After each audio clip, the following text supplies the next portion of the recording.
it's me, Taylor, and welcome to my blessed kitchen. And today I'm just showing you how to do a basic poached chicken. You can use it as you can freeze it and use it later for maybe a salad, maybe soups. Today we're actually going to use it in a casserole, so it's super simple.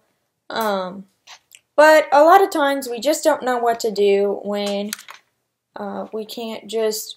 we don't just have a recipe starting with it from raw. So here's the one that my mom's used her whole life. It's from Martha Stewart, but we kind of did it with what we had on hand, and we kind of did it our own way. And what we have in our pot were some onions that, I mean, it only says you need half of a medium onion. I didn't mean to make that so loud and dramatic.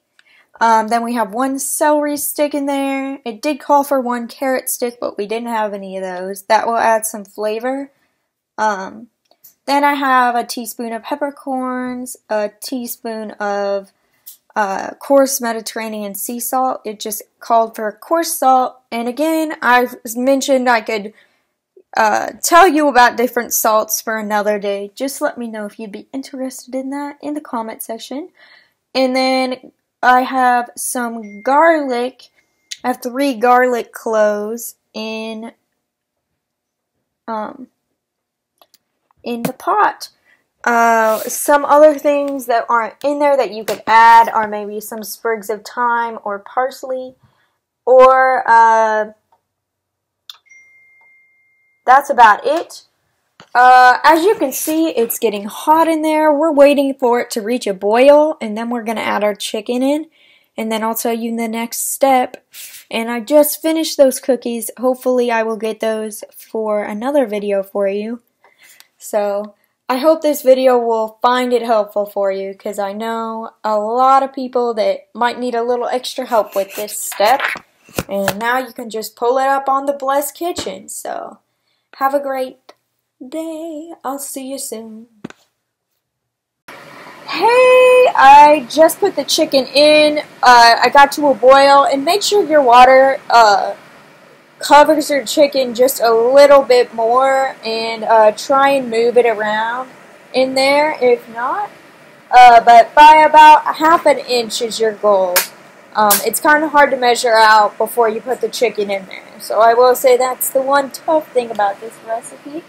But we're going to wait until it boils again and then when it comes to a boil, we'll have it for 3 minutes in the boil. Then we're going to take it off the heat. We're going to cover it, and we're going to cover it for 15 to 18 minutes. And in between that, we're going to flip it halfway through. We're going to flip the chicken halfway through. And also make sure when you're doing this, at the end, your chicken should be at least, I think the general rule for chicken is it should be 165 degrees. But I'll keep taking you through the process. It just might get quick from here on out. And it's just that simple. It's just that easy. Okay, our chicken reached a boil again. We had it go for 3 minutes. We just took it off and we covered it. We took it off the heat, we covered it, and it will stay in there for 9 minutes, and then we're going to turn the chicken over, and then we'll make sure the chicken is at the right temperature. Alright, see you then. Okay, now we're going to flip our chicken. It's at the 9-minute mark. My cat is just a little bit popular.